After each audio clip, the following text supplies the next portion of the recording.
Mimi Saidi Mohamed Mtanda, mwenyekiti wa kamati ya usalama ya mkoa na mkuu wa mkoa wa Mwanza, napenda kutumia fursa hii kwanza kuwatakia heri ya uhuru wa Tanganyika wananchi wote wa mkoa wa Mwanza.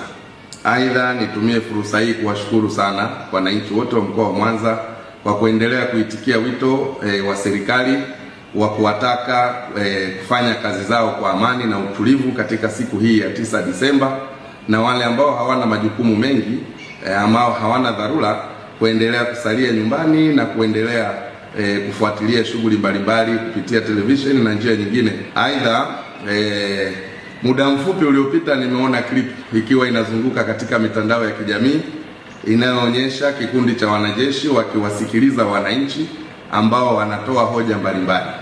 Nataka niwahakikishie wananchi wa mkoa wa Mwanza, kwanza waondoe hofu, lakini pili, nikiwa mwenyekiti wa kamati ya usalama na wahakikishieni kwamba clip hiyo ni clip ambayo ilirekodiwa tarehe 31 Oktoba baada ya kutangazwa kwa matokeo ya uchaguzi mkuu wa tarehe 29 Oktoba.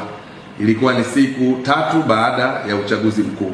Kwa hivi sasa na kwa hivi leo na hapa ninapozungumza nikiwa katika ofisi ya mkuu wa mkoa, saa 6:18 vyombo vyetu vya usalama vimenihakikishia, na mimi mwenyewe nimejiridhisha. Nimepita maeneo na mitaa mbalimbali nikiangalia baadhi ya wananchi wachache wakiendelea na shughuli zao, lakini hakuna mkusanyiko wowote unaoendelea na wala hakuna taharuki yoyote katika mji wetu wa Mwanza.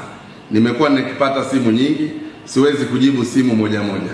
Kwa ujumla, nataka niwahakikishie Watanzania na wananchi wa mkoa wa Mwanza wawe na amani.